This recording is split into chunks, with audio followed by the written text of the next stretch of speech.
C'est d'une maladie de cœur qu'est morte, m'a dit le docteur. Tire-la en l'air, ma pauvre mère. Et que j'irai là-bas faire dodos avec elle. J'entends mon cœur qui bat. C'est maman qui m'appelle. On rit de moi dans les rues, de mes mines incongrues, laïtou d'enfants sous. Ah, Dieu, c'est qu'à chaque pas j'étouffe, moi, chancelle. J'entends mon cœur qui bat, c'est maman qui m'appelle. Aussi, je vais par des champs sangloter au couchant. La rirette, c'est bien bête. Mais le soleil, je sais pas, me semble un cœur qui ruisselle.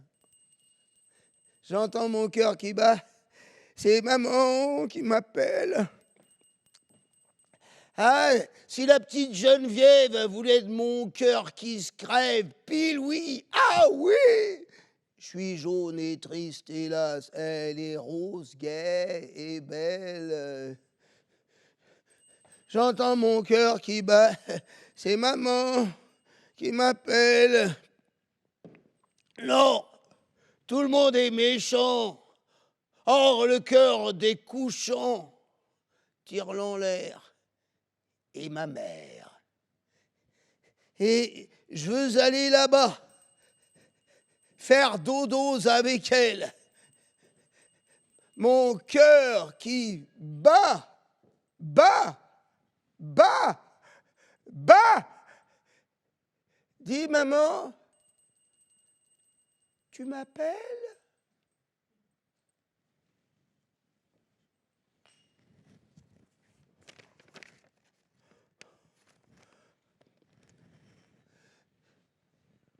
Je suis entré par distraction dans l'effervescence des mots, de la langue mère, dans la mâchoire crayeuse de ma langue mort, plus vagissant que des sangs, plus entravé qu'éperdu, pour apprendre d'elle la mort durant à hurler, à balbutier, à chanter dehors, debout, devant la nuit, le soleil.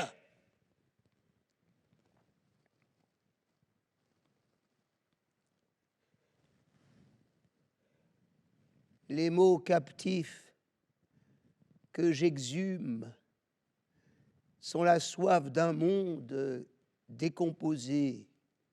Les mots mères, le haut mal par la brûlure de la gorge et la torsion de la voix qui les charge, qui les projette. Jacques Dupin.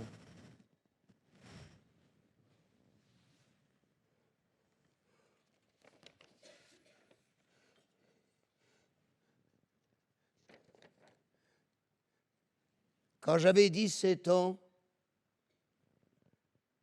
j'en voulais au monde entier. Pourquoi ? Parce que j'avais 17 ans, parce que mon corps me faisait honte, parce que je crevais d'amour, mais que je n'avais personne à aimer. Ma vie était compliquée, un gouffre sans fond les jours de déprime, une réalité sans queue ni tête la plupart du temps. Mes doutes et toutes mes questions se résumaient à peu de choses. Comment les adultes étaient-ils devenus ce qu'ils sont ? De vieux cons pétris de certitude. J'avais bien une idée fixe, moi aussi, qui brillait comme une étoile à l'horizon. Jamais je ne deviendrai comme eux. Jamais je ne me soucierai de mon avenir. Voilà quelle était ma vie.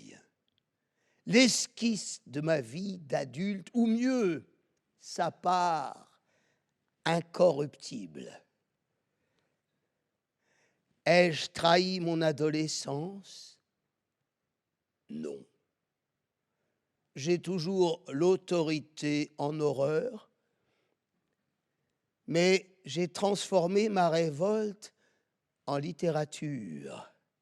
Assoiffé de sincérité, aimant le mensonge plus que la vérité, les autres plus que moi-même, et le langage par-dessus tout. Je suis devenu écrivain.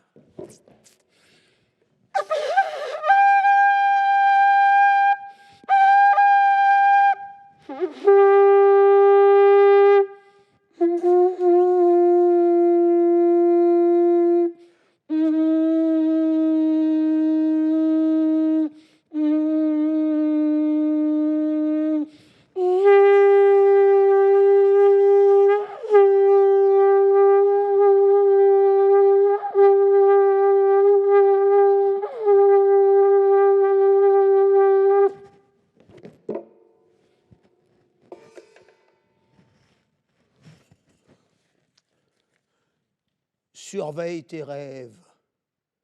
Ne rêve pas de toi. Tu rêves pour le compte de ta vie. Il ne faut pas employer son argent à acheter ce qui est donné à tous.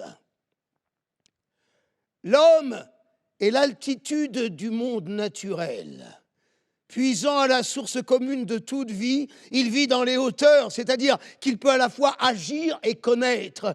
Non qu'une vie plus sublimée encore ne soit concevable, mais à considérer la vie dans son cours massif, on admire l'homme qui s'est affranchi de l'aveuglement où elle est enfoncée et qu'il partage comme membre d'une époque ou d'une communauté.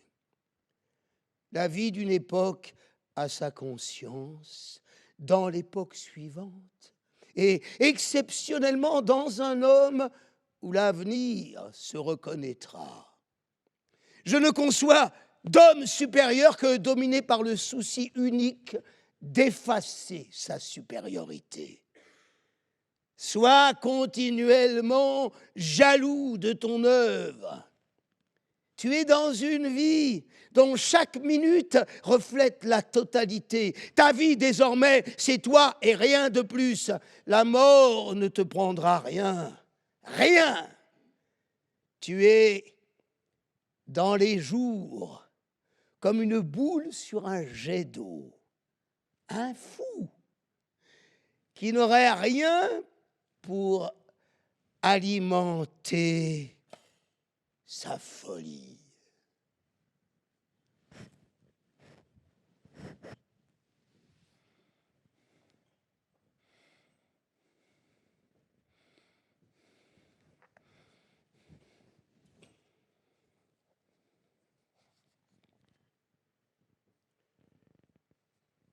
Les dernières années viennent à moi.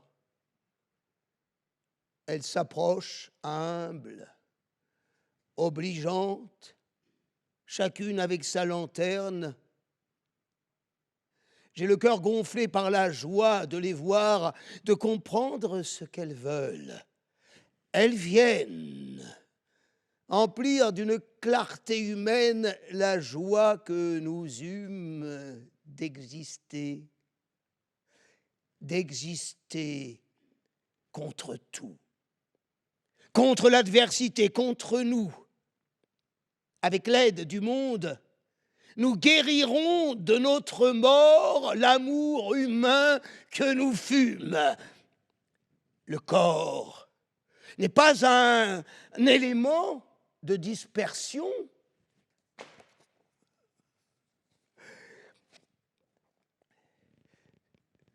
Je ne crois pas en la supériorité de la parole sur les autres formes de vie.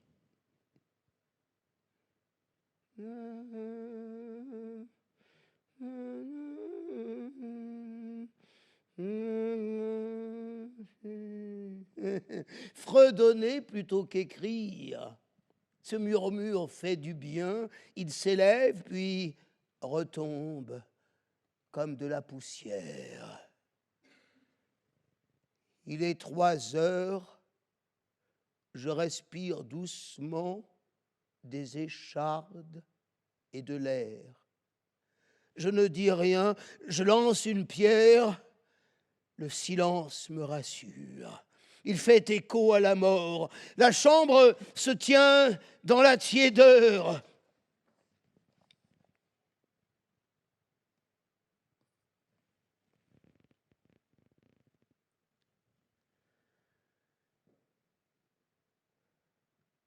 la maladie s'en va dans l'écriture.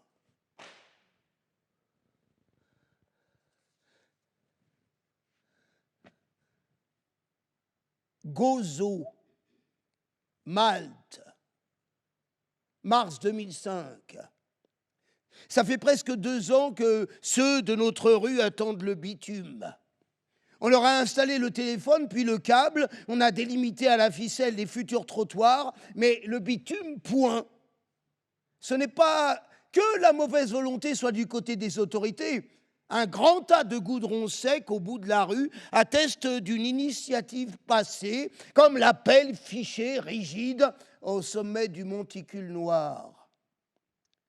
Ce n'est pourtant pas le nombre croissant de trous et de bosses qui occupent les habitants du quartier, mais un trou en particulier, sans doute pas le plus méchant, mais le seul à être en permanence plein d'eau, à persister dans son jus toute l'année, même sous le cagnard.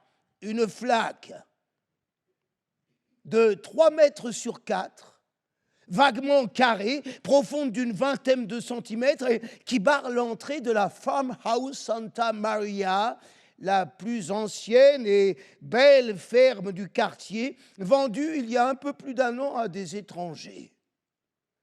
Depuis, on n'y presse plus la biquette pour en tirer du fromage, on n'y ficelle plus les sacs de grains, comme on n'y prie plus la Sainte Vierge à chaque coup de faux. La bâtisse a été transformée façon bunker en usine à films porno. 4 nymphes grandeur nature et vaguement torchées d'un voile ont été dressées aux 4 coins du mur d'enceinte et dansent sur la tête d'une vierge en stuc que plus personne ne dépoussière.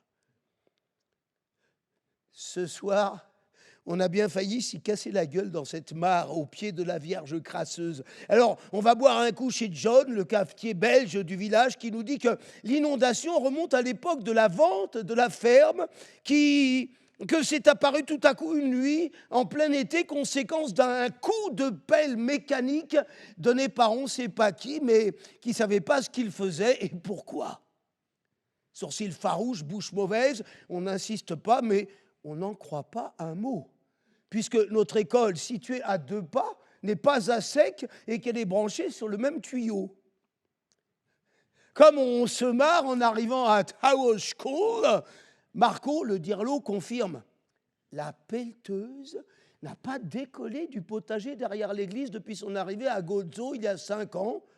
Elle n'a même jamais eu de moteur, puisqu'on l'a remisée après le lui avoir ôté pour le visser sur un bateau de pêche, le Santa Maria, abîmé depuis sous les falaises avec sa cargaison d'oranges. » On ne demande pas ce qu'un sardinier foutait à transporter des oranges à l'aplomb des falaises. Mais pour l'inondation de la rue, Marco est formel, c'est d'origine naturelle, réminiscence des anciens termes romains, ou alors sacré, oui, plutôt ça, sacré, comme surcroît de fluide en provenance de l'église Tapinou, juste à côté, lieu miraculeux et pièce montée néo-baroque, construite en 1950, suite à l'apparition de la Vierge, sanctuaire en pleine activité, bourdonnant comme une ruche, dont je me suis fait foutre dehors il y a quelques jours avec fracas, pour cause de port de chapeau caractérisé et sacrilège avéré, alors que j'y promenais sereinement mon fauteuil roulant et faisais de l'œil aux ex-voto et autres jambes de bois qui crépissent tous les murs. Marco n'est pas seul à croire pareil. Rapport à la source et avec lui tous ceux de la rue. Il n'y a qu'à voir, dit-il, comment ils se baissent en passant au bord, comme ils y trempent 2 doigts et se signent vite fait. Ils lavent une petite plaie ou le bout d'un outil et comme ils en chassent les chiens qui risquent de pisser ou d'y boire. Tout à l'heure, en sortant les poubelles qu'on suspend à un cadre de fer, hors d'atteinte des bêtes, et qui font, surtout pour les gros sacs, comme gibier de potence, on tombe sur Phil, le voisin écossais, ancien démineur dans l'armée de sa très gracieuse majesté. On lui raconte cette histoire de geyser miraculeux au beau milieu du village, devant l'usine à croupion. Et on apprend que les anges n'y sont pour rien. Ah oui, on fait l'œil rond et ahuri pour avoir la suite, que ces cabales de voisins qui depuis plus d'1 an déversent à tour de rôle, de jour comme de nuit, 1 ou 2 litres de flotte devant le porche de la baraque. Alors, le bitume, tu penses, c'est pas demain la veille, on a un marigot à entretenir, finiront bien par se barrer à la longue d'avoir les pieds merdés. Et là, en y pensant, on se dit que tous ceux qu'on croise dans la rue trimballent bien une bouteille sur la banquette de la camionnette, le guidon du vélo, au fond d'un sac plastique ou à bout de bras. Mais quoi de plus normal, sur ce charbon pelé, personne n'y sortirait sans réserve vitale.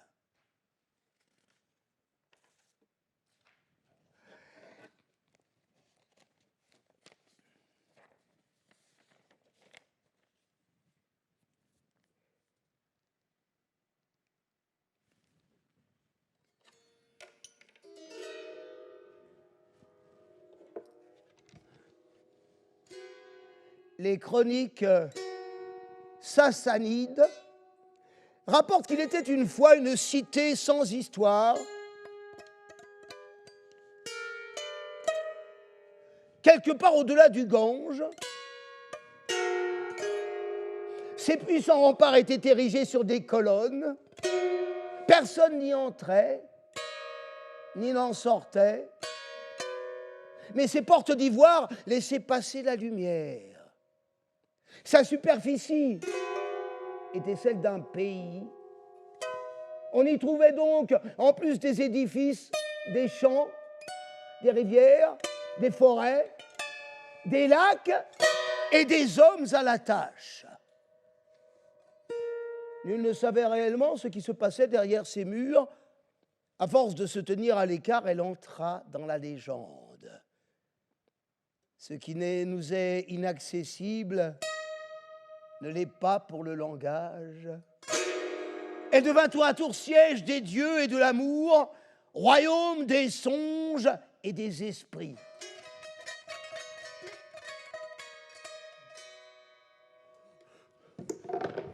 De nos jours, la ville est partout. Sans rempart ni porte, mais on ne peut la fuir. Où qu'on aille, la ville nous devance. Tout le monde va chez tout le monde et on raconte n'importe quoi. La légende n'a pas disparu pour autant. Une part s'est fondue dans la masse, l'autre s'est transformée. Mais en quoi? Quant à la question de la littérature, je la porte en moi, comme je porte mon enfance, avec mélancolie. Le souvenir est une ville en soi. La ville est devenue le monde. Dans ce chaos, l'administration met tous les êtres sur un pied d'égalité. Plus personne n'est orphelin. Les écrivains sont condamnés, mais on se racontera toujours le paradis perdu.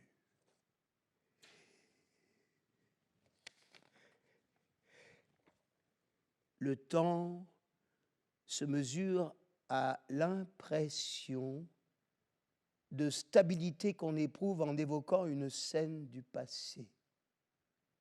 Les années s'ajoutant aux années, laissent le souvenir comme une quille éventrant le quotidien, plongeant toujours plus profondément dans l'affabulation. Ma famille, allemande, cultivait une grandeur sobre qui lui venait d'une époque où elle partageait sa table avec les Habsbourg. Il en restait quelques verres armoriés, des chevalières soit trop grandes, soit trop petites pour être portées au bon doigt. Nous nous retrouvions à Pâques et à Noël. Le jardin d'hiver s'emplissait de prières, puis on mangeait. Mon grand-père, médecin, avait un caractère austère, le poussant à refuser les plaisirs les plus innocents. Jamais il ne posait 2 fois les yeux sur la même fleur durant la promenade. Il n'avait pas grand mérite. Il était absorbé par son travail. Mais il en sortait quand il s'agissait de musique. Il disait que l'oreille était l'organe inerte du corps, le seul à ne rien restituer. La bouche embrasse, la main caresse, le souffle va et vient, les yeux échangent des regards, mais l'oreille est un monstre vorace. Ce qu'elle avale ne revoit pas le jour. Il n'est pas étonnant que l'oreille ait l'apparence d'un fœtus. Elle est l'homme rudimentaire. Les animaux nous ressemblent, mais ils épient au lieu de voir. Ils flairent au lieu de humer. Ils mordent et ils griffent comme nous écoutons, sans partage. L'entraide parmi les animaux n'est que la face claire de la conservation de soi. Elle est guidée par l'appétit. C'est pourquoi ils sont nos maîtres en matière de bonheur.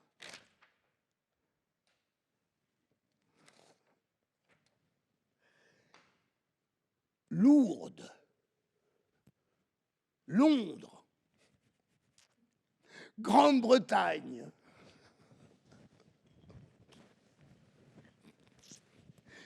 une moitié derrière, l'autre à venir. Le séjour est juste sur le pli et je tente de me glisser sous la surface des heures pour trouver un peu d'ombre dans la fournaise de l'été londonien. Je file dans les musées pour y trouver du frais, mais cette mobilité est récente car je me suis arrangé pour me casser la gueule en Suisse le matin du départ.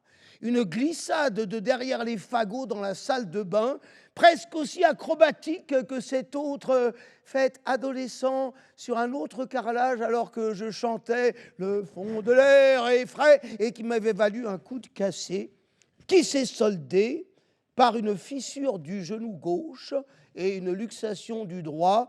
Mais on ne stoppe pas les grands aventuriers. J'ai donc avalé un cachet, un vert et jaune, de la sorte qui travaille comme un régiment de matraques, et départ en direction de l'aéroport de Genève. Vol sans encombre, vaguement euphorique, durant lequel je me suis assoupi rêvant d'ananas. Ma douche froide à l'arrivée, on me propose un fauteuil à chenillettes autotracté pour descendre la passerelle. L'élévateur serait bloqué par un charter en partance pour Lourdes. Engin hybride entre le char d'assaut et la sauterelle, dont j'ai déjà expérimenté le fonctionnement rustique et criminel pour le dos. À chaque marche, la chose s'élève, bondit, puis s'effondre au mépris de ces pistons hydrauliques dont la présence est purement d'esbrouf.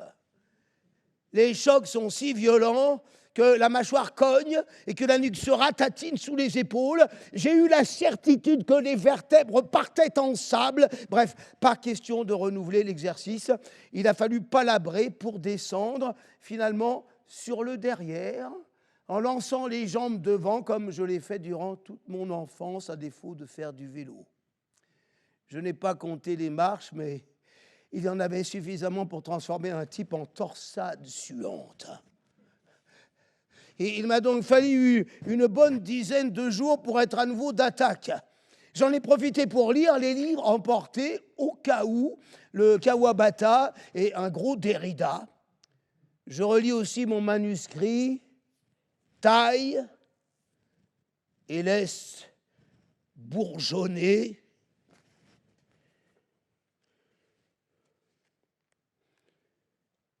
J'écris autant contre ce qui m'anéantit que pour faire taire la voix qui résiste à cet anéantissement. Je te donne cette lettre alors qu'on me prend tout. La nuit malsaine a crevé sa voûte, à quoi bon? Qu'ai-je tiré de moi? Rien. L'accompli fut offert. Ce qui m'a manqué, un autre l'a vécu. Ce que j'ai tu, un autre l'a dit. Bientôt tu seras seul à porter ce qui m'encombre.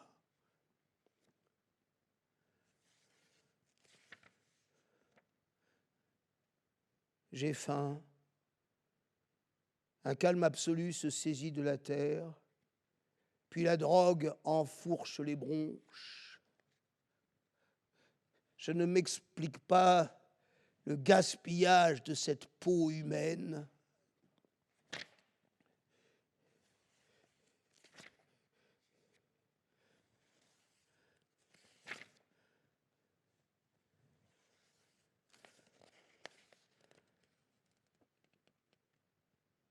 S'il est encore possible d'avancer, c'est en suivant le chemin le plus court, le plus familier, de ces yeux qui veillent du côté de la plus sale lumière et me regardent mourir.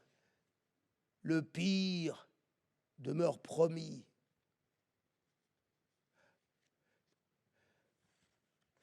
Il me reste une mère.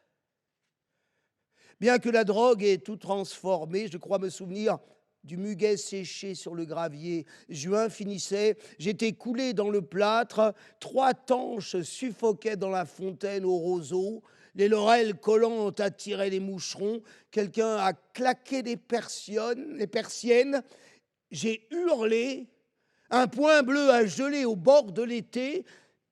Parler de surprise sonnerait faux pour dire la stupeur de ce jour. Je n'étais pas triste, mais assommé par la chaleur, mes os s'effilochaient pour me griffer. Je me rappelle encore m'être demandé si la douleur provenait de ces raies d'ombre et de lumière qui passaient sur moi.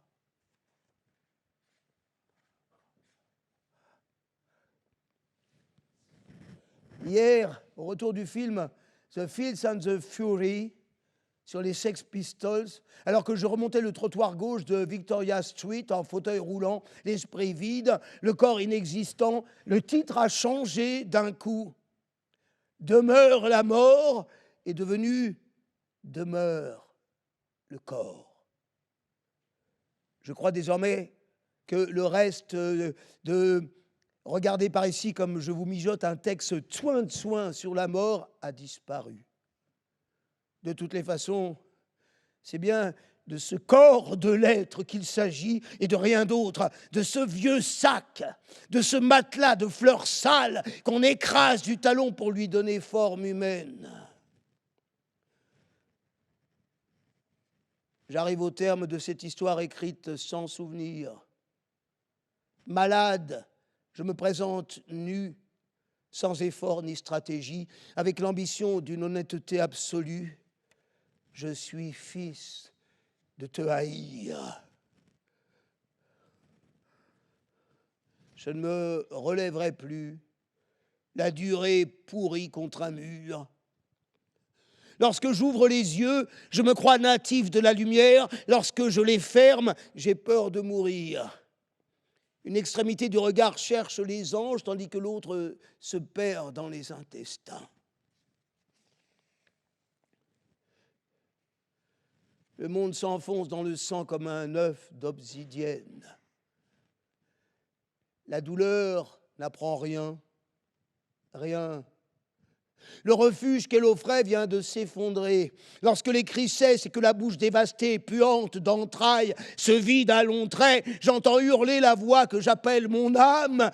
Telle est mon âme, un déchet organique qui cherche à me fuir. La voici. Contre ce que je pense, contre qui je suis, ces aveux disent la rupture, traînent l'esprit comme une dépouille dans le désintérêt de l'autre, jusque dans l'oubli de la solitude même. J'habite au rez-de-chaussée de la Wigwam House, une chambre joyeuse, malgré les barreaux de la haute fenêtre, qui donne sur un boyau de briques rouges. La semaine dernière, j'ai eu chaque jour, alentour de midi, la visite d'un rat. Œil d'obsidienne, moustache d'aiguille, immobile, frémissant, je lui ai récité du Baudelaire. La servante au grand cœur.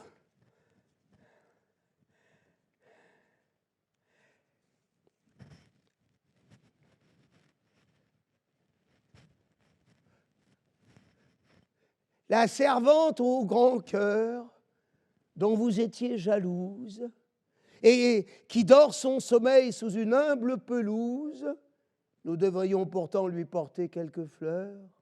Les morts, les pauvres morts ont de grandes douleurs.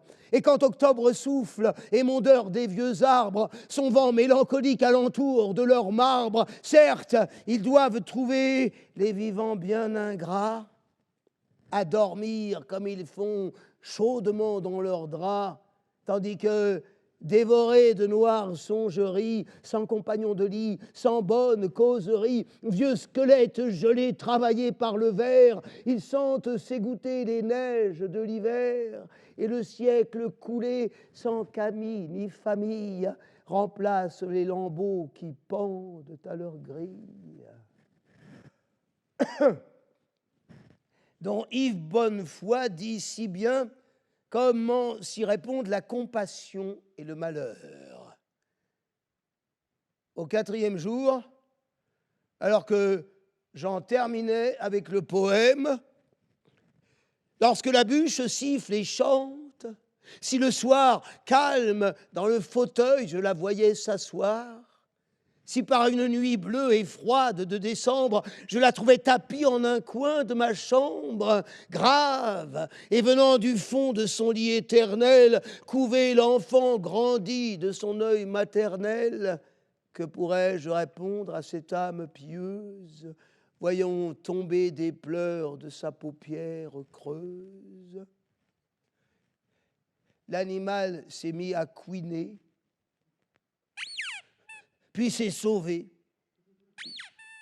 Pas revu depuis, il a dû se dire que je rabâche.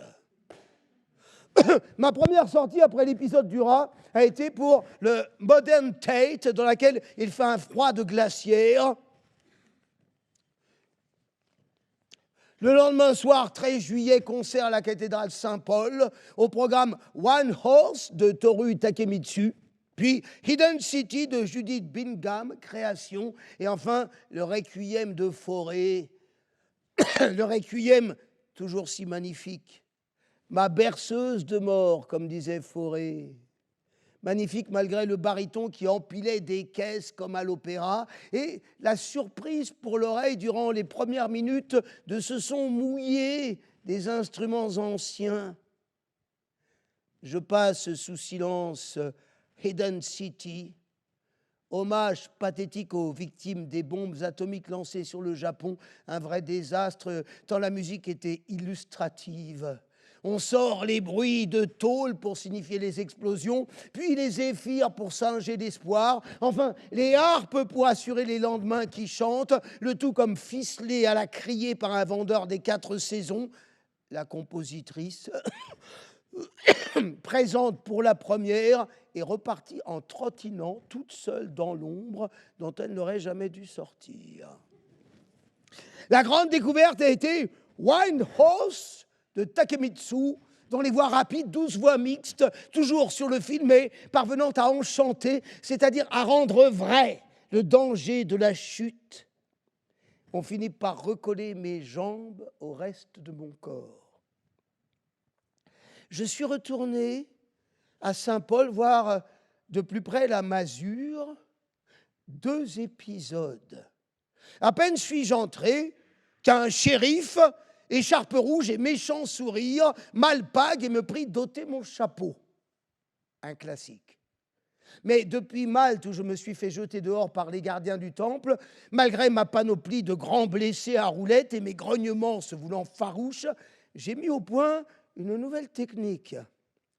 Je rétorte donc au cerbère, affable, « There is no disrespect intended, sir !»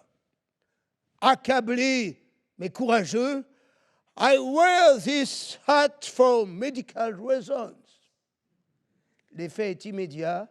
Une main se pose sur mon épaule, les yeux se font chaleureux, charitables, l'homme se présente, s'enquiert de ma santé et petit à petit voudrait savoir ma vie entière. Un gros quart d'heure plus tard, on se quitte copains comme cochons et le regard humide. C'est alors que ma fourberie est récompensée. Je me tiens légèrement en retrait d'un haut monument de pierre noire, 2 battants clos en ogive, flanqués de 2 anges en pied, l'un portant l'épée, l'autre une trompette. Sur la droite arrive un groupe d'enfants silencieux, serrés les uns contre les autres, précédés d'un adulte. Des enfants aveugles. Et leur guide qui leur explique qu'ils se trouvent devant les portes du jugement dernier. Les enfants s'approchent et leurs mains se mettent à volter sur la pierre noire, sur les ailes des anges, l'épée, la trompette. Ils se baissent pour toucher les pieds, les jambes. Les enfants se regardent. Un immense sourire étire leur visage. Ils brillent. Puis ils se mettent tous à rire en touchant les portes de la mort. Cette journée à Saint-Paul a ensuite été recouverte à grands coups de peinture verte.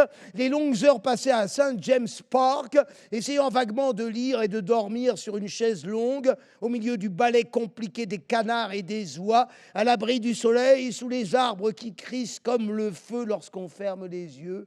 Parfois, c'est un bruit de foule qui défait l'assoupissement. Un pélican remonte le chemin du lac, les ailes écartées, gauche et superbe, suivi par 50 touristes hilars. Le feu d'été n'en finit pas de mordre. Il a pris sous la peau lors de la visite de l'exposition Rebels and Martyrs à la National Gallery. Ce n'est pas tant que j'aime les présentations thématiques de tableaux. Pour le coup, il s'agissait de l'image de l'artiste au 19e, allant de la fanfreluche en habit de grand homme au bohème à pipe et gourdin de Courbet. C'est même tout le contraire. Mais dans l'une des salles se trouvait à gauche, en entrant, la Pietà de Van Gogh, d'après Delacroix, et à droite, un autoportrait Der Dichter Zwei de Schiele en cape noire, dépoitraillé, la tête cassée sur l'épaule, derrière ses longs doigts cryptiques.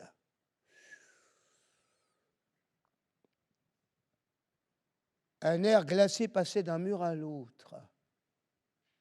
Presque l'impression d'un murmure.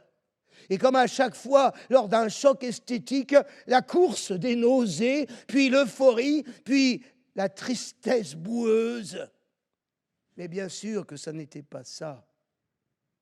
Pas un pet d'air froid, pas de magie, ni de machin qui dilate l'humeur, mais quand même, ça, l'impression brutale d'être arraché vers le haut, soulevé du sol avec le fauteuil et le sac à dos, secoué comme un chiffon, mais aussi gainé par le sentiment de monter, celui de peser toujours plus lourd.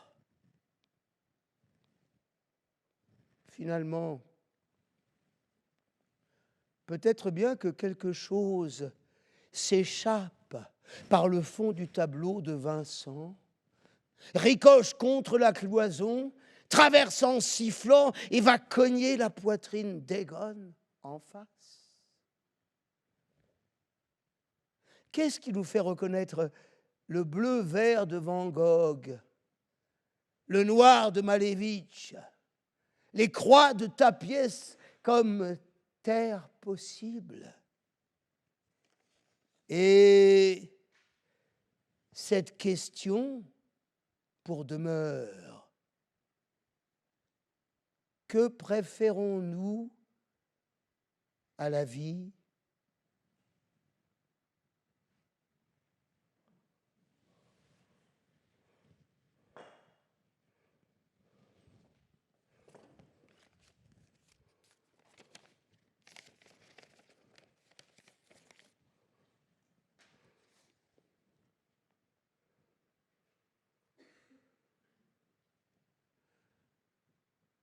Touche le fond, trouve la bouche du poisson et remonte à la surface. Elle, une bulle dans l'alambic, une goutte d'air dans le cœur, là, elle est là qui se balance, qui se dégage de l'inceste et de la croyance. de l'éblouissement de la nuit. Mer, montgolfière, astromère, glossolalie éphémère de la dérive et du soupçon, traversant la bouche grise, l'idiolecte du rapace et les glogues du ciel blanc, elle se balance et s'élève. Touchant le fond, elle se métamorphose et s'élève.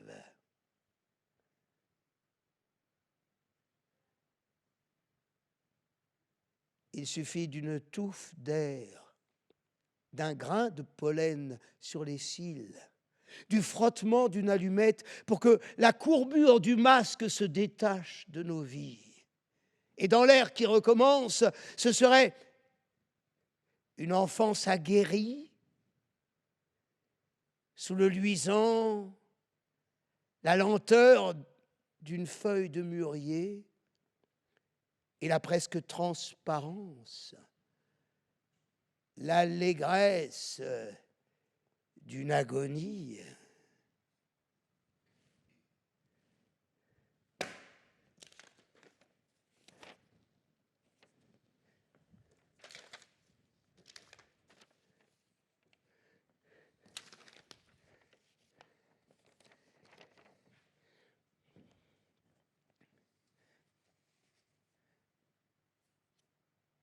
Quand j'avais 17 ans, j'écrivais des histoires. J'en ai retrouvé une. Elle raconte mes virées au vieux cimetière de Séligny, le village de mon enfance. L'acteur Richard Burton y est enterré sous un chêne, dans le silence de la forêt, parmi les renards et les sangliers. J'aimais cette tombe sauvage. Tous mes amis l'aimaient. Elle était notre lieu de ralliement. Cette histoire, la voici. Elle a été écrite en 1982, l'année de la première émission de Couleur 3, de la démolition du centre autonome de Zurich, de l'ouverture du tunnel de la Furka, de l'inauguration du CHUV et de la mort du pianiste Arthur Rubinstein. Cette histoire restitue la voix que j'avais alors, une voix qui venait de muer.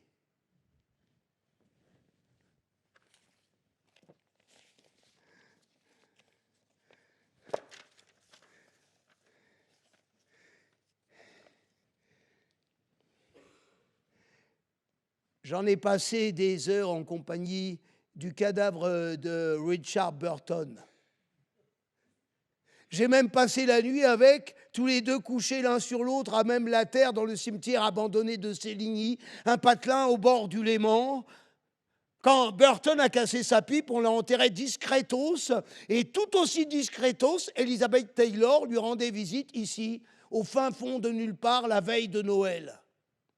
Elle arrivait au crépuscule pour ne pas être reconnue, en tenue de grand deuil, un lévrier en laisse. Elle restait agenouillée dans la neige, à pleurer son bien-aimé, à glisser des mots doux sous la dalle du caveau. Son chien, qui trouvait le temps long, allait pisser sur d'autres tombes ou déterrer les os d'un bourgeois qui se croyait à l'abri au pied de sa croix. Moi, je restais caché derrière un arbre à regarder, le cœur battant. Il fallait, et il faut encore, longer un champ de maïs, de colza, ou creuser par le gel, selon l'année et la saison, pour atteindre la grille du cimetière. Mieux vaut venir en été. On avance planqué par la nature, on est tranquille, et le cimetière noyé de verdure fait alors dans le Byron moussu. Combien de fois m'y suis-je rendu au milieu de la nuit, traversant des cours de ferme à pied, jusqu'à la plus dangereuse, celle à la sortie du village, la ferme du chien fou, gardée par un molosse luisant de crocs qui se jetait au bout de sa chaîne comme une boule de Morgenstern. La nuit, toujours la nuit, les nuits sont vides, odorantes comme la mort. Combien ai-je passé d'heures à invoquer l'âme de Richard Burton dans ce cimetière, je ne sais plus. On y va tous les samedis avec les copains, picoler, fumer du shit. Moi, je ne me défonce pas trop, je veux avoir des idées claires pour communiquer avec Burton, bien sûr, sans y croire, mais je fais semblant, comme quand on s'assied chez une voyante qui roule des yeux hallucinés pour faire gober son flot de stupidité. Les gens feraient mieux d'aller à l'église, on y baratine gratuitement. La lune éclaire un sol pierreux, défoncé par les racines, tout est calme. La cérémonie peut commencer. Les bougies sont allumées, on s'assied en cercle autour de la tombe de l'acteur, mais les copains ne tiennent pas longtemps en place. Leurs besoins les entraînent ailleurs. Ça finit par se barrer aux quatre coins de la forêt, qui avec une gonzesse, qui pour dégueuler. Moi, je n'ai pas de gonzesse. Un corps handicapé, ça en dégoûte plus d'une. Je n'ai d'ailleurs jamais pigé comment font les mecs pour emballer. Ça se regarde en coin et 10 minutes plus tard, ça se galoche ventouse.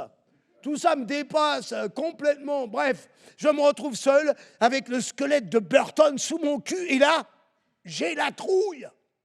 Car on est dans le bois du Flip. Elle s'appelle comme ça, cette forêt. Le bois du Flip. Parce que tu ne peux pas la traverser tout seul sans faire dans ton froc.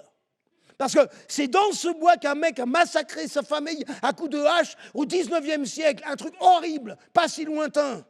Il a débité sa femme et ses gosses à la hache. On dit que c'était à cause de l'absinthe. Et ça date de ce fait divers, l'interdiction de la fée verte en Suisse. On dit que c'était un bon père, sinon. Maintenant, je suis seul avec Burton dans le bois du Flip et je flippe à mort. Mais je tiens le coup, cramponné et ratatiné au fond de ce cimetière abandonné. La trouille finit par passer. Je sens l'aura du gaillard, son cadavre d'acteur exhalant des vapeurs d'Hollywood, d'étreinte et de baisers, car les stars brillent de l'amour qu'on leur porte. Je ferme les yeux. Elizabeth Taylor se tient nue devant moi, en maîtresse des animaux, une main sur la tête de son chien, l'autre sur celle de Burton, agenouillé à ses pieds. À force de rêvasser, la fatigue me tombe dessus. Je me vois assis comme un crétin dans la forêt en pleine nuit, tandis que tous autres prennent du bon temps et que je reste à fixer une bougie au lieu d'avoir quelqu'un à embrasser. Je pense à mon lit, puis par extension à ma famille, à mon père, qui avait aussi des allures de star. Me voici bel et bien assis sur le cadavre dont mon père était un sosie parfait. Mon père, Hadi, l'Égyptien, Suisse d'adoption et bonhomme pas commode, qui s'est suicidé à la clope quand j'avais 14 ans, 2 ans avant que Richard Burton ne passe l'arme à gauche. Mon père signait des autographes à l'américaine en riant, la tête chavirée, la mèche au vent. Richard Burton, with love to Jenny, to Penny. À qui voulait bien l'appeler Richard et lui payer un verre. Il a signé je ne sais combien d'autographes en se faisant passer pour la star. Je l'ai vu faire à Genève, à la terrasse des cafés, quand il m'emmenait dans les paquis voir les putes qui le connaissaient toutes par son nom. « Salut Rami !» Évidemment, ce n'était pas pour baiser qu'il m'emmenait, mais juste histoire de me dessaler. Et il signait « Burton with love » pour les touristes de passage qu'il prenait pour un autre et pour les filles qui le prenaient pour ce qu'il était, Rami l'Égyptien, mais qui voulaient quand même un autographe de Richard Burton pour frimer devant leurs clients et faire grimper les prix. Coco, je te fais relire, mais avant toi, je me suis fait un cador du 7e art. Tu vises la dédicace, alors allonge la monnaie, etc. Donc ce vieux cimetière est mon paradis. Je me sens vivre parmi tous ces morts. Je fais des rêves éveillés, puis je rentre chez moi, je reviens chaque fois avec l'espoir d'un miracle. Lequel? Sans doute celui de changer de peau. Je pense à ma famille, j'en voudrais une autre. Je pense à mon père, il est comme Burton, froid et enterré. Il gît dans un cimetière voisin, mais mon imagination le déterre, le fait voler à travers la nuit jusqu'ici pour l'allonger dans la tombe de l'acteur. Ces deux squelettes, ces deux visages n'en forment plus qu'un. Je peux piétiner cet hybride ou lui parler tendrement, le frapper ou le caresser à travers la terre. Les heures passent, la neige couvre la campagne, la nuit brille de mille feux. Je lis Baudelaire et Lautréamont à la lueur des bougies. J'invoque Dieu et le diable. Je maudis tous les pères d'être si faibles devant la mort, d'abandonner leur famille, leurs enfants, de disparaître pour toujours dans le néant. Je les pleure, je les emmerde. J'apprends à vivre en orphelin. Le futur m'appartient.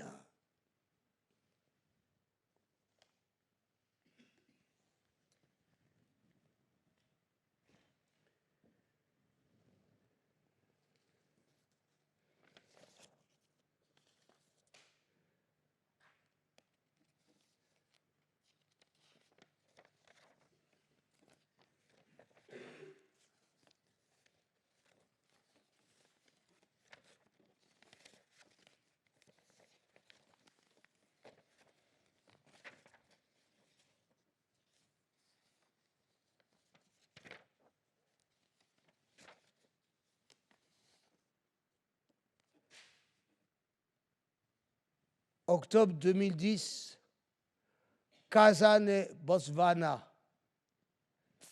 Voyage interrompu sur une blessure près des quatre coins d'Afrique où le Botswana, la Namibie, la Zambie et le Zimbabwe se touchent. Je reviendrai dans la Kasane nouvelle et remonterai le fleuve jusqu'à la ville ancienne vidée de ses habitants par les éléphants. En attendant, c'est une guerre larvée dans ces parages, sans parler de grandes causes. Le fusil est sorti, pointé en direction de la Namibie, au crépuscule. Rien d'officiel. Ceux du Botswana n'ont pas de discours à vendre. Ils attendent au bord de la rivière que ça se mette à craquer. Ça finit par craquer sur le coup de 2-3 heures du matin. Ceux d'en face traversent leurs bateaux chargés de cordes qu'ils enroulent autour des arbres avant de mettre les gaz. Parfois, la barge métallique est stoppée net, chavire et coule, ou alors la barre se rompt, mais le plus souvent, l'arbre déraciné s'abat dans le fleuve où il est remorqué en quelques secondes sur la berge d'en face, tandis que les douaniers canardent à l'aveugle en direction du bruit des moteurs, toujours un peu au-dessus de la zone où ils risqueraient d'atteindre un éléphant en vadrouille. Alors les voleurs sont tranquilles. Les autres leur tirent dessus pour la forme. Aucun danger. Ils vont pouvoir approvisionner le village, se chauffer pour la semaine, griller le poisson tigre. Me voici rentré avant terme, rapatriement sanitaire. Je me suis blessé sur le chob. Il fallait passer d'un grand à un petit bateau et là, ça a coincé. Comment dire, après tous ces kilomètres, je me déchire la cuisse de haut en bas en faisant un pas. Coup du sort illustrant à merveille la fragilité et l'impermanence de mes entreprises. Je suis cloué sur la couchette de ma cabine, espionné par les babouins qui guignent à la fenêtre. Puis, durant la première partie de l'évacuation jusqu'à Johannesburg, on s'est senti vieillir, porté sur une chaise longue dans une pirogue.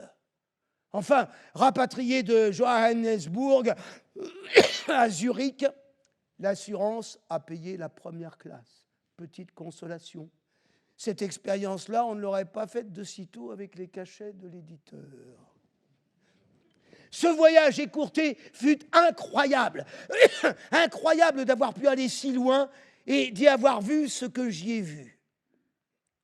La nature innocente, ou presque, de l'humain, les bêtes fantastiques, circulant comme chez nous les moineaux, et Johannesburg, Soweto, la dignité humaine à ce point d'incandescence. Causé longtemps dans la maison de Mandela, au mur criblé de balles, avec un jeune guide dont l'oncle a été abattu par la police. On nous demande de pardonner. Impossible. Tout juste résister à l'envie de se venger Et downtown, les immeubles du fric triomphant, aujourd'hui déserts, ces vaisseaux squattés par les plus pauvres des pauvres, cernés par les tumulus des mines d'or abandonnées. Remonter ces avenues et ne pas trouver d'accroche, tant on se sent soi-même coupable parce que blanc. Pas d'autre accroche que la tristesse et la honte, et le refus viscéral de dire, de raconter cette débâcle, cet abandon, parce que voulant croire, croyant à la relève, même si les signes sont si ténus, Soweto, 4 millions d'habitants, collines aux cases de briques, 2 pièces et demie bourgeonnant d'extensions spectaculaires, cuvettes inondées où pêchent des hommes nus, trop maigres pour qu'on leur donne un âge, tour réfrigérante de centrales nucléaires, peinte d'une vierge à l'enfant, chevauchant un train, essaim de mobylettes, pick-up pétaradant. Dans les rues, les gamins en uniforme sortent de l'école, tu te dis, ils vont y arriver, ils sont innombrables, dans leur costume impeccable, ils jouent, ils se marrent, c'est la vie qui gagne. Et puis tu vois que pas un ne porte un cartable, pas un livre, pas même une trousse, un crayon. Tu demandes à voir une école, finalement, c'est une salle de classe qu'on te montre, et il n'y a rien.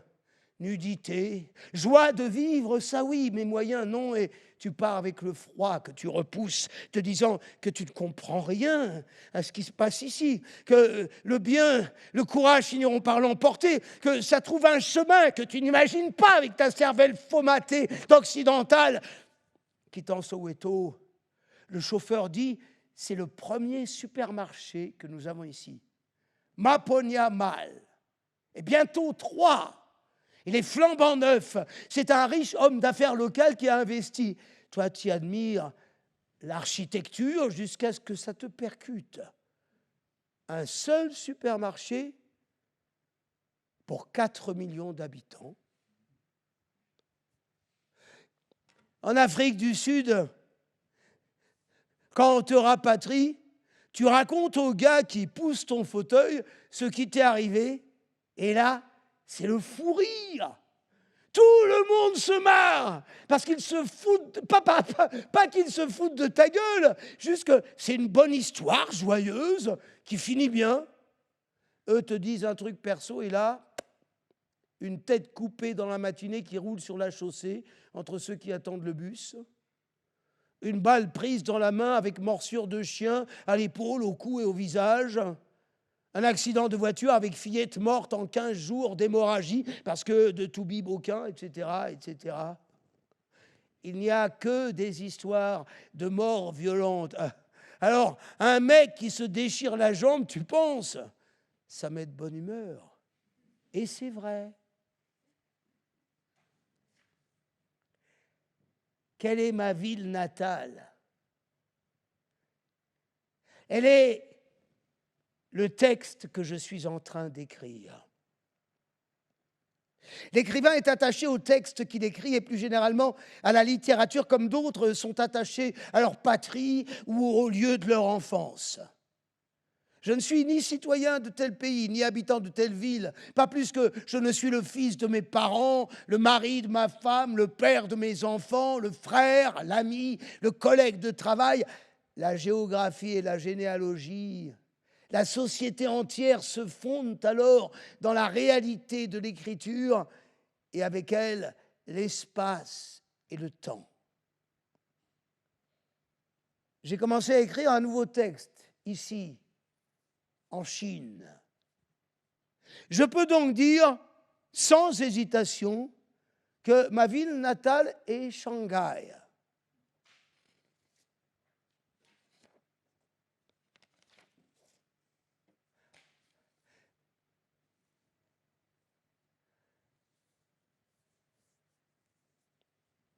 Entravé par mon corps, voué à une existence sédentaire, que me reste-t-il de mon voyage en Chine, de mon séjour à Shanghai, de cette aventure je savais qu'elle serait la première et la dernière du genre, car trop éprouvante, au-dessus de mes forces. De quoi se souvient-on quand une expérience ponctuelle, en raison de sa radicalité, devient métaphore de la vie, comme un soleil s'effondrant sur lui-même, baigné de rayons, dévorant ses forces et toutes les choses à sa portée.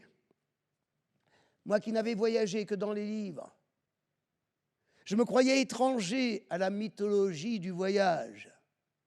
Les peuples lointains, tels que je les imaginais, très différents du portrait qu'en faisaient des récits exotiques, n'étaient ni pires ni meilleurs que les gens que je croisais chaque jour dans la rue.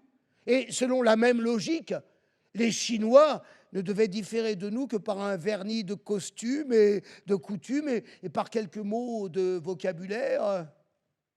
La veille de mon départ, Michel Léris, Henri Michaud, Victor Ségalen, Nicolas Bouvier, mais surtout Roland Barthes en poche. Barthes, dans les lignes laconiques sur la Chine. Autre chose. Donnait l'impression d'avoir visité cet empire sans quitter son fauteuil. Je pensais n'avoir rien d'autre pour aimer ce grand peuple abruti comme le nôtre par la consommation et par le nationalisme que de m'attacher à la beauté ordinaire des lieux et des gens. J'avais raison, je me suis attaché avec passion. J'avais tort. Car aux questions que je n'ai cessé de me poser sur place, en comparant nos sociétés, je n'ai pas trouvé de réponse en faveur de la Chine. Si nos mondes se ressemblent, effectivement, mais à des degrés divers, c'est par leur défaillance. Système de santé, de retraite ou scolaire, inégalitaire, pollution de l'air, de l'eau et des sols, compromission de la chaîne alimentaire, corruption des fonctionnaires et de la justice, libéralisme sauvage, défiance vis-à-vis de l'étranger, patriotisme forcené.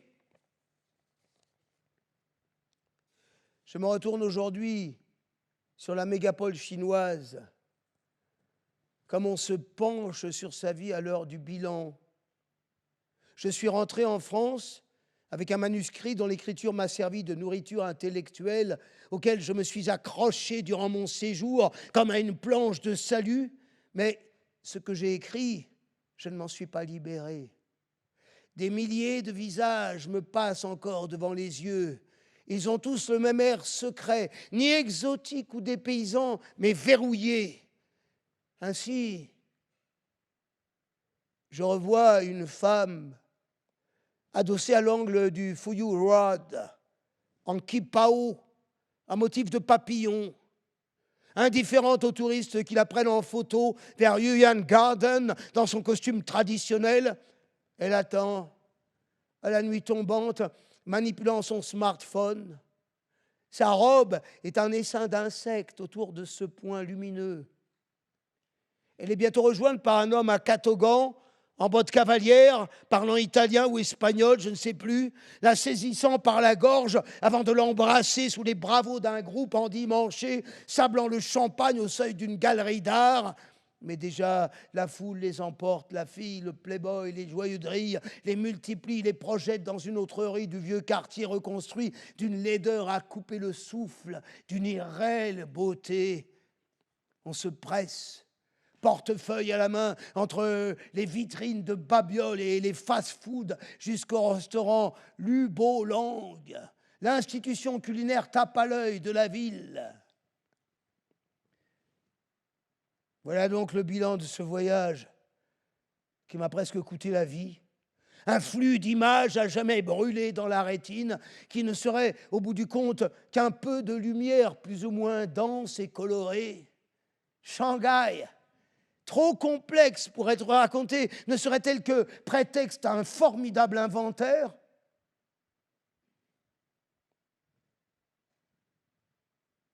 Cette femme, adossée à la grille du Yuan Garden, me poursuit. Son indifférence, sa beauté d'apparat assortie à ses bâtiments de carton-pâte. Ni le temple derrière elle, effilé rouge, scotché comme une étoile de mer au pied du panorama urbain de Pudong sur l'autre rive du fleuve Huangpu, ni les badauds criards relayés par le fracas de la ville se propageant de quartier en quartier jusqu'au faubourg, sur le tremblement sismique des trains, métros, convois de toutes sortes n'existent plus. Leur souvenir est balayé par la seule image de cette femme, qui n'est pas vraiment une image, plutôt le sang, bouillonnant de dégoût et de désir, qui n'a cessé de battre dans ma poitrine à Shanghai. Ni le silence lointain des blocs résidentiels disparaissant puis réapparaissant à l'horizon selon la direction du vent, ni les raffineries se reflétant sur les rizières dépotoirs, aucun de ces espaces enchevêtrés au gré des poussées de ce monstre démographique, ni même les oiseaux, les millions de passereaux descendus du pays ouïghour en début septembre, formant des fresques sur le ciel brunâtre, ni toutes les contorsions que l'homme exécute ici en termes concrets ou suggérés n'épateront plus celui qui verra la beauté ordinaire. Chaque matin, je sortais plein d'espoir. Chaque soir, je me couchais dépité par mes rencontres. Les gens vous tirent par la manche dans la rue, rient, veulent savoir qui vous êtes. Des palabres démarrent pour un rien. Il en va de même lors des réunions officielles, des régulières séances de travail à l'Association des écrivains de Shanghai. Une chaleur vous enveloppe, une complicité, il fait bon vivre. Un instant, vous êtes à Tel Aviv, Naples ou Marseille, mais invariablement le charme est rompu. Vous n'existez pas pour vos homologues chinois, contraints de servir un idéal dont vous êtes exclus. Cet idéal, dont Shanghai est la vitrine, se manifeste sous l'apparente dignité du travail, de l'enrichissement, de la cohésion sociale au détriment de la parole vraie. On a beau communiquer à Shanghai plus que partout au monde, cette communication est d'autant plus suffocante qu'elle aborde librement tous les sujets, y compris la critique politique, sauf quand elle excède le cercle familial ou amical, et qu'elle dispose d'une tribune où elle risque d'être entendue. L'acceptation de cet état de fait par la population sur les marchés comme à l'université distord les rapports, faussés par une censure implicite, toujours active, finissant par se manifester même au cours des discussions les plus anodines où quelqu'un se sent obligé à un moment ou à un autre de clore l'échange d'un argument patriotique vantant la suprématie de la Chine. J'ai vu des lieux qui sont et resteront ignorés des Occidentaux.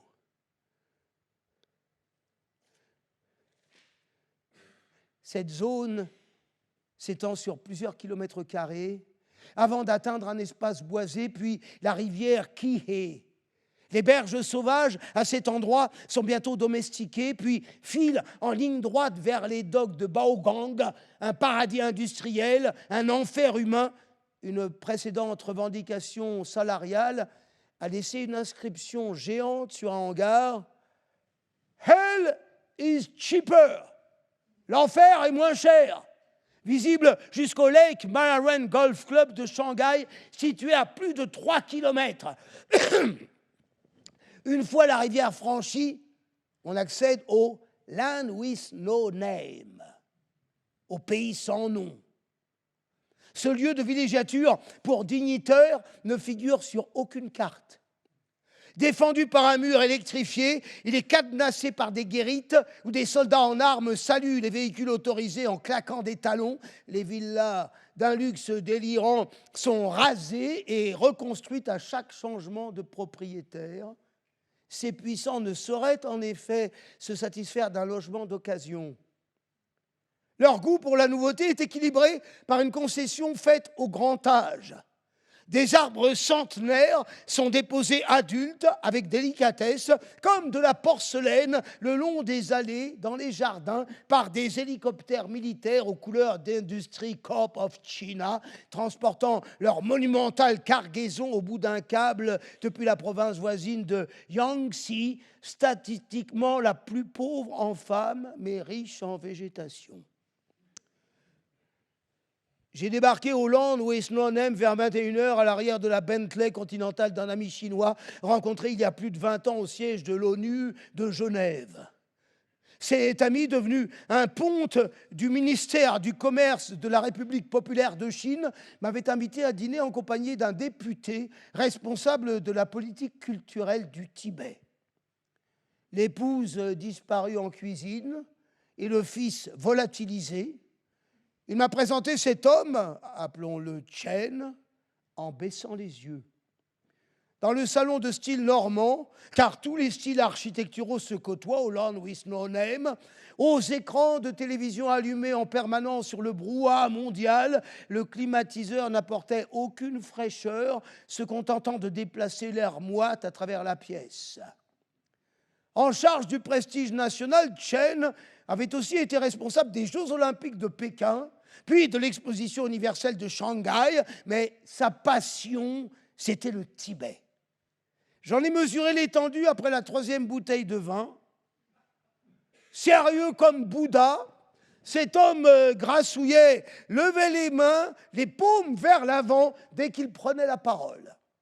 Il s'exprimait les yeux fermés, semblant bénir une foule, cette foule de Tibétains des contreforts de l'Himalaya à laquelle il imposait l'obéissance et le dogme Han. Mon ami me lançait des regards gênés, traduisant quelques mots lorsque Chen abandonnait l'anglais. J'écoutais le député sans mot dire. Soudain, dans un accès de naïveté, je lui ai demandé son aide pour une association désireuse d'implanter un dispensaire pour enfants au Tibet atteints de la maladie des os de verre. J'avais en effet noué des liens avec Handicap International Pékin qui soutenait ce projet. Mes phrases, dissoutes par le climatiseur, se sont perdues avec mollesse dans l'air chaud. Chen a bu un dernier verre avant de prendre congé. Mon ami a retrouvé le sourire. Le ministère du Commerce et le ministère de la Culture et des minorités ethniques semblaient s'être compris. Quant à l'écrivain en visite, il n'existait pas. Pas plus que n'existait la littérature ou les enfants malades. Le responsable de Handicap International a été remplacé quelques mois plus tard par une fine politicienne qui s'est empressée d'enterrer le projet de dispensaire tibétain. Voici d'où vient la douce torpeur qui tombait du visage de cette femme adossée à Yuan Garden. Une apathie, une résignation, un silence intérieur. On communique pourtant à Shanghai. La parole circule jour et nuit, d'un bout à l'autre de la ville, d'un bord à l'autre de la piscine publique du Bund, sur les chaises longues tournées vers la rivière, squattées par les serveuses du McDonald's voisin et par les matrones du quartier, bavardes en pyjama, le tricot à la main, ou à 2 pas sur la terrasse du bar rouge, perchoir branché, empli de murmures et de froufrous, murmures se répercutant de façade en façade le long des avenues, multipliés par les vendeurs à la sauvette, faisant l'article du Nanjing Road, un œil tourné vers les policiers en civil, lisant toujours le même journal sur les mêmes bancs, l'autre vers les touristes abasourdis par le luxe des vitrines, murmure, s'élevant jusqu'au ciel avec les pigeons nidifiant au sommet de la bibliothèque de Shanghai, un colosse de béton et de papier culminant à plus de 100 mètres, aux coursives intérieures dégoulinantes de verdure. La parole est partout. Elle enfle avec la foule. Elle se perd dans le bruit. Et la mégapole bruissant de rumeurs qui sont autant de contestations de la propagande d'État, contestations stériles, car aussitôt ensevelies sous de nouvelles vraies fausses nouvelles, se déploie au milieu du tumulte, brandissant ces gratte-ciel qui sont ses charmes et ses armes. Shanghai court à la conquête du monde comme Xinjiang, le géant de légende du livre des monts et des mers, qui défia sans succès le Dieu suprême avant d'être décapité. Xinjiang ne s'avoua pas vaincu pour autant. Sans tête, il reprit le combat, sa hache dans une main, son bouclier dans l'autre, ayant laissé pousser des yeux à la place de ses tétons et une bouche dans son nombril, revenant à la charge encore et encore, jusqu'à la fin des temps, voué à sa mission de Sisyphe belliqueux.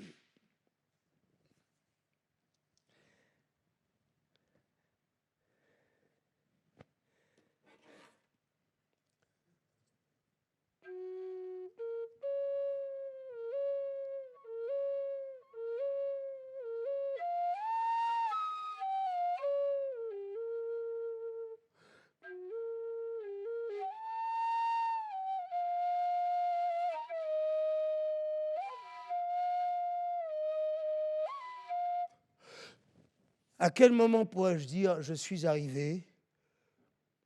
La destination est-elle le pays qui m'accueille, la ville, l'immeuble, le lit ? Je cherche la zone intime que le corps délimite par le simple fait de sa présence, qui serait constituée par l'air que l'on expire et qui irait s'élargissant jour après jour, agrandissant notre sentiment d'appartenance, de légitimité. Je ne la trouve pas. Je découvrirai que l'intimité est une notion inconnue en Chine. Il arrive souvent que la femme de chambre de l'hôtel fasse la sieste dans le lit d'un client ou qu'elle utilise son réfrigérateur ou sa cuisinière en son absence. L'aube fait place au jour, une variation de gris. En bas, la tache claire de la ville imite le soleil. Les immeubles brillent sans beauté. Ils abritent des corps en sommeil, repliés sur eux-mêmes à la manière d'organes. Shanghai, on dirait un noyé qui revient à la vie, bloc après bloc. La ville reprend des couleurs. Il fait désormais jour, un jour délavé. À mes pieds, les travailleurs se massent autour de la gare. Ils disparaissent par segments.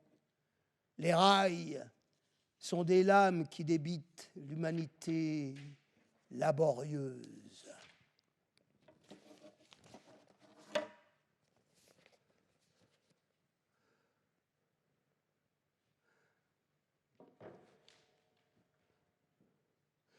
Il existe un lieu qui détruit les histoires. Ce n'est pas qu'il soit opposé ou seulement indifférent à la parole. Il la produit, au contraire, et la détruit dans un même mouvement.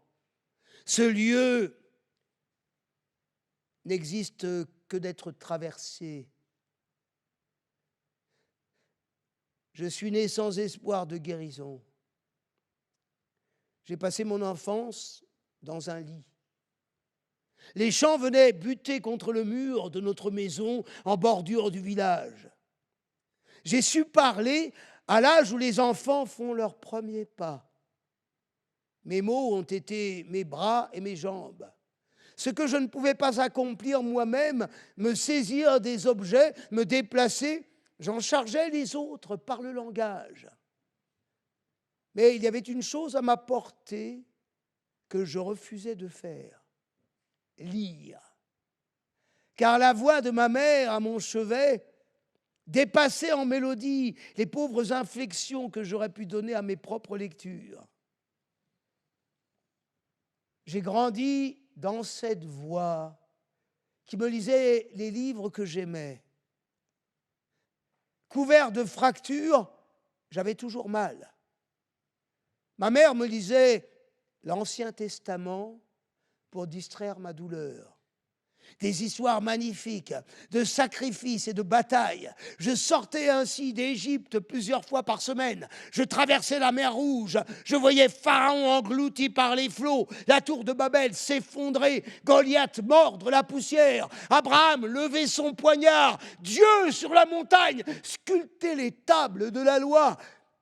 Ces histoires ne m'auraient pas produit un tel effet si je les avais lues moi-même. Je portais alors un casque muni d'une jugulaire qui bloquait mon menton. Cette cuirasse protégeait mon crâne que je m'étais fracturé à plusieurs reprises en heurtant ma tête au barreau du lit durant mon sommeil. Je parlais donc avec les dents serrées, comme un boxeur groggy qui répond à l'arbitre après avoir pris un coup. J'avais aussi cette manière des boxeurs de se balancer d'avant en arrière pour ajuster leur corps au rythme du combat. Cette manie et mon casque m'ont valu le surnom de rhinocéros. Il n'y aurait eu rien d'extraordinaire si je m'étais limité à vivre intensément les histoires qu'on me lisait.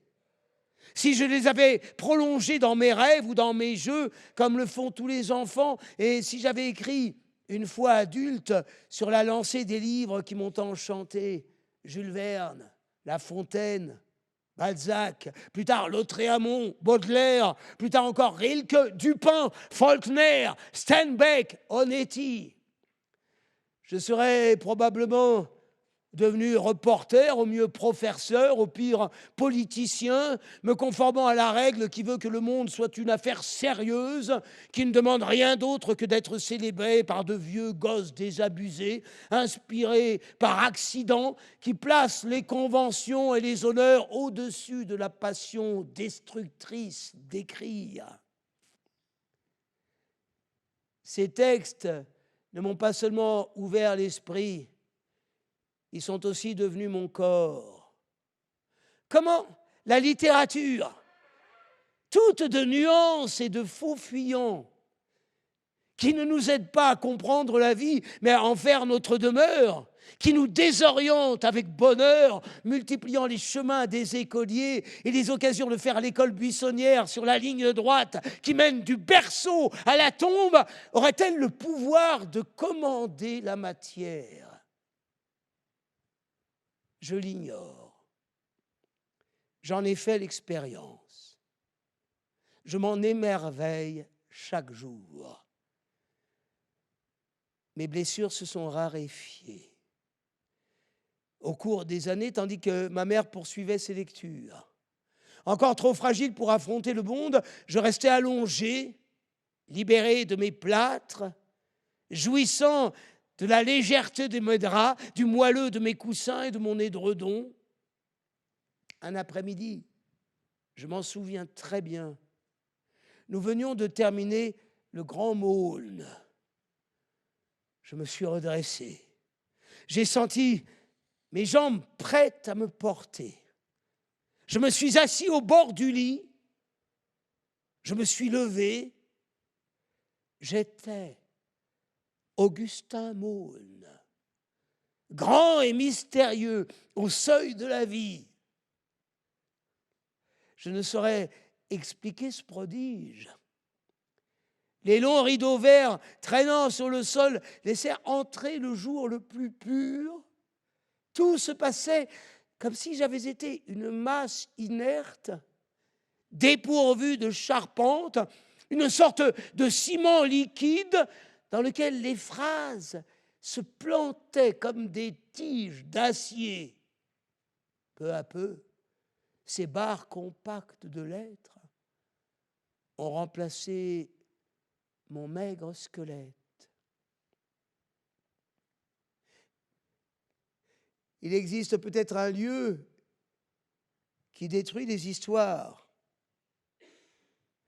Il existe surtout des histoires qui choisissent d'investir les lieux les plus improbables.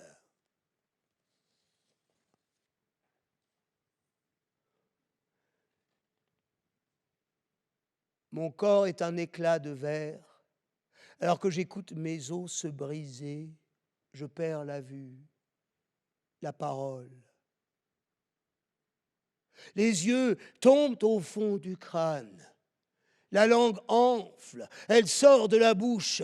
Un filament glacé s'enroule autour des chevilles, un autre entaille les jambes, un autre les reins, le dos, un autre, encore un autre.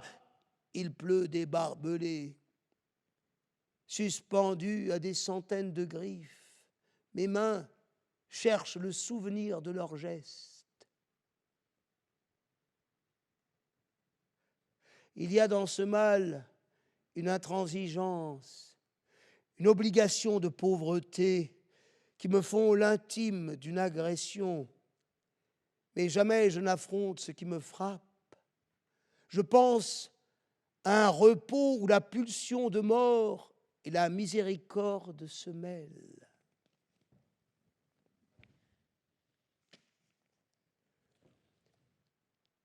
Voici donc mon point de départ.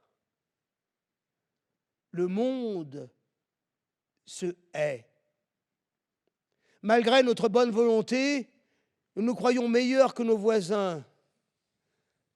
Ce sentiment de supériorité ira jusqu'à la haine à mesure que les autres seront plus prospères que nous ou que nous serons agressés par ceux qui convoitent nos richesses.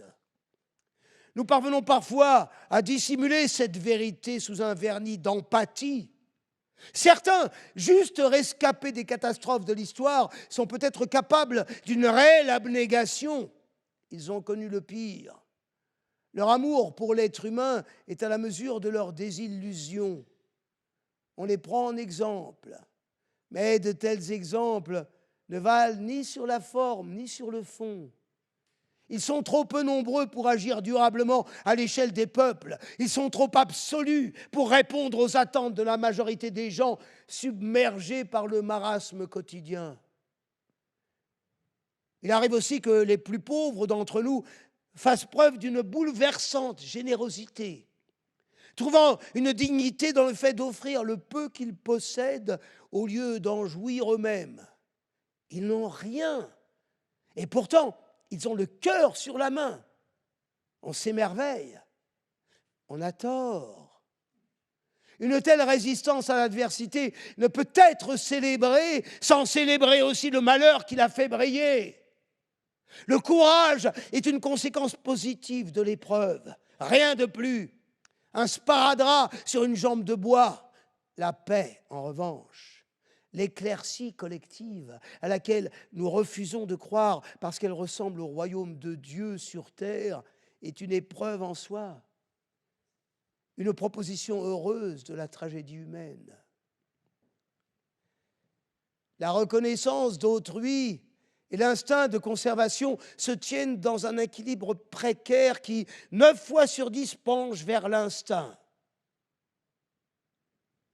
Il n'en va pas autrement en Terre sainte. Les chrétiens détestent les musulmans et les juifs qui, à leur tour, pour généraliser, puisque les généralités valent pour chacun, détestent ceux qui ne sont pas comme eux. C'est à pleurer. Mais avant d'aller plus loin, n'oublions pas d'en rire. Il faut oser rire pour apaiser les morts.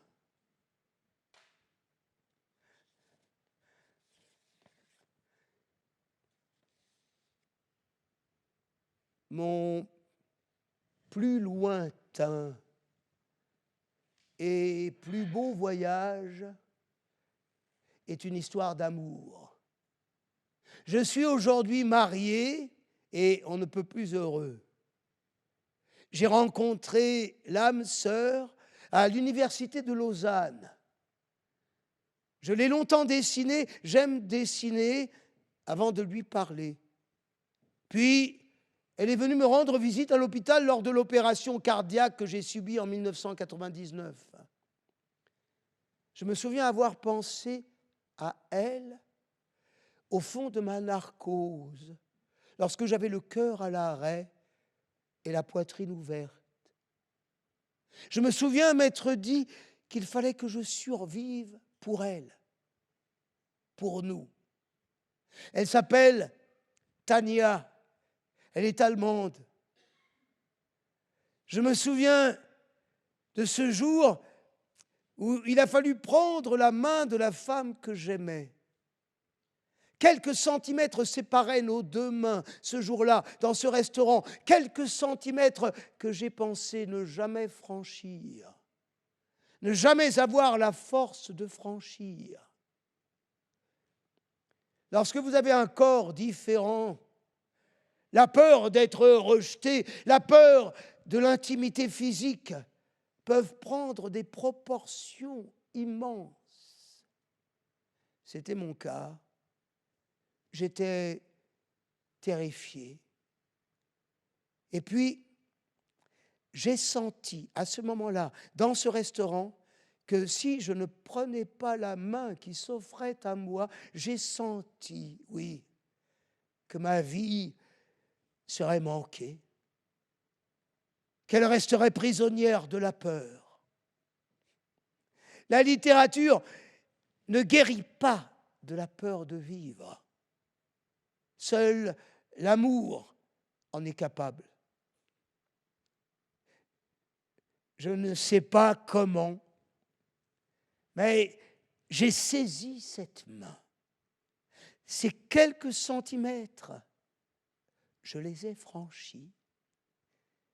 Et ce mouvement infime a été mon voyage le plus vertigineux.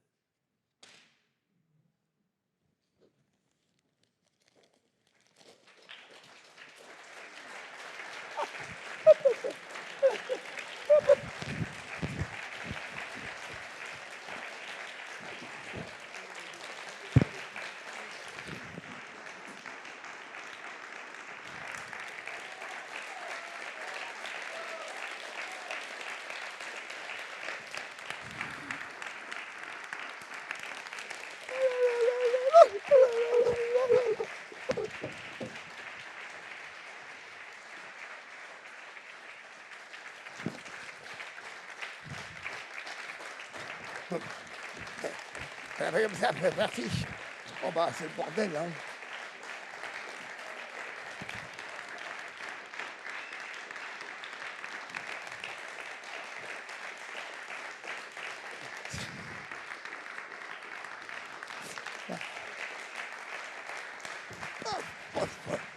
Je me prends le café à la gueule.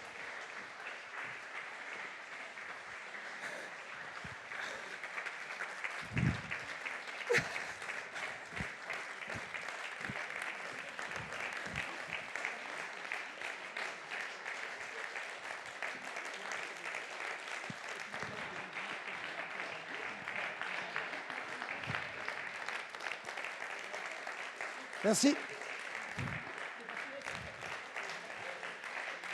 Hop, je m'en tiens par là. Hop, hop, hop, hop. Bon, d'accord. Bon, pour en finir, je vais vous jouer d'un instrument que je n'ai jamais joué, comme la plupart de ceux que j'ai essayé. Mais c'est bien de faire un peu de son. Et c'est un peu en pensant à Philippe Ramy, qui avait effectivement ce défaut très douloureux d'avoir les os de verre. Et c'est une petite flûte en os. Donc voilà. Comme quoi, voilà, c'est une idée comme ça. Elle est très aiguë.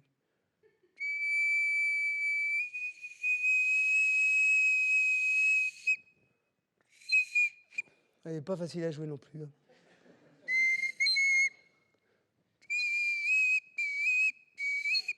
Voilà.